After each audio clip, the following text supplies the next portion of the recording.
కన్నుల జారిన కన్నీళ్లు తడిపెను దేవుని పాదాలు. ఇప్పటి నుండి నీ కళ్ళు చూచును దేవుని కార్యాలు. కన్నుల జారిన కన్నీళ్లు తడిపెను దేవుని పాదాలు.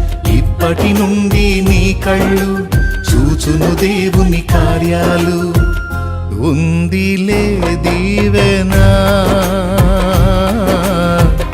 ఎందుక వేదనా.